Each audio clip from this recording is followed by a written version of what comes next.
Hi everyone, আমি রাহুল আর তোমরা দেখছো এমএলডি বাই রাহুল। তো আজকের ভিডিওতে আমরা কী নিয়ে আলোচনা করব তোমরা সেটা অবশ্যই ভিডিওর টাইটেল এবং থাম্বনেল দেখে বুঝতে পেরেছো। এই যে আরআরবি প্যারামেডিক্যাল রিক্রুটমেন্ট 2024 সিরিজের যে ভিডিওসগুলো তোমাদের জন্য বানাবো বলেছিলাম, তো আজকে সেই সিরিজেরই আরেকটা ভিডিও, সেটা হচ্ছে ক্যাথ ল্যাবরেটরি টেকনিশিয়ান যে পোস্টটি আরআরবি প্যারামেডিক্যাল রিক্রুটমেন্ট 2024 ভ্যারিয়াস যে প্যারামেডিক্যাল কোর্সগুলোর যে রিলিজ হয়েছে পরীক্ষার জন্য, তার মধ্যে একটি পোস্ট হচ্ছে ক্যাথ ল্যাবরেটরি টেকনিশিয়ান। এর ব্যাপারে অনেকেই তোমরা জিজ্ঞাসা করছিলে, এর eligibility criteria, syllabus, vacancies, pay level, এই ডিটেলসগুলো আজকে এই ভিডিওতে তোমাদের সাথে এই সম্পূর্ণ ডিটেলসগুলো আলোচনা করব। এ বিষয়ে আরও একটা কথা বলে রাখি, laboratory assistant, laboratory superintendent, nurse superintendent এবং রিসেন্টলি ফার্মাসিস্ট নিয়ে তোমাদের সাথে ডিটেলস আলোচনা করেছি। সেই ভিডিওসগুলোর লিঙ্ক তোমরা ডেসক্রিপশন বক্সে পেয়ে যাবে।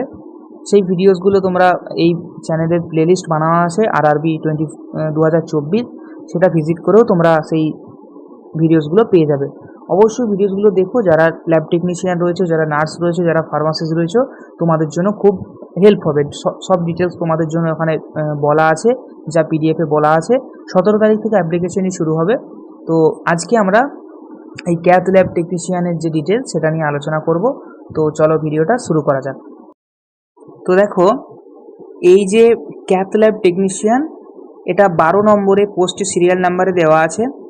Pay level in 7 CPC 6, initial pay 35,400, medical standard B1, age years 1/1/2025 মিলিয়ে এটা হচ্ছে 18 থেকে 36।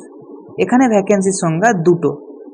ভ্যাকেন্সি কিন্তু অনেক একদমই কম, তোমরা বুঝতেই পারছো। বাকি ল্যাবরেটরি অ্যাসিস্ট্যান্ট সুপারিনটেন্ডেন্ট বা এই যে তোমাদের ওই ফার্মাসিস্ট, সেগুলোর তুলনায় কিন্তু অনেকটাই কম।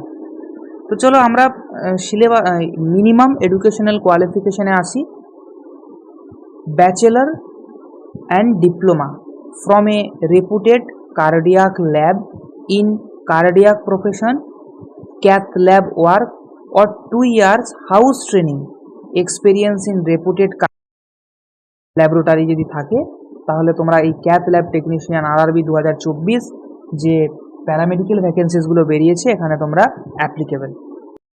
তো এরপর দেখো আমরা আসি যে সিলেবাসের ব্যাপারে। ঠিক তেমনই বাকিগুলোর মতো 70 নাম্বার তোমাদেরকে সাবজেক্টে পড়তে হবে, তার সিলেবাসগুলো রয়েছে, এবং বাকি যে 30 নাম্বার সেটা তোমাদের ওই general arithmetic, general intelligence and reasoning, general awareness এবং জেনারেল সায়েন্স যে রয়েছে, এখান থেকেই আসবে। এটার জন্য একটা সেপারেট ভিডিও রয়েছে, অবশ্যই তোমরা চাইলে দেখে নিতে পারো। ডিটেলস তোমাদের সাথে আলোচনা করা হয়েছে। ভিডিওটির লিঙ্ক এই ভিডিও ডেসক্রিপশন বক্সে পেয়ে যাবে, বা আরআরবির যে মেন প্লে লিস্ট একটা তোমাদেরকে বানিয়েছি, সেখান থেকে তোমরা সব ভিডিওসগুলোই পেয়ে যাবে, ওই নার্সিং ল্যাব টেকনিশিয়ান বা টোটাল ফুল ডিটেলস ভিডিওটা।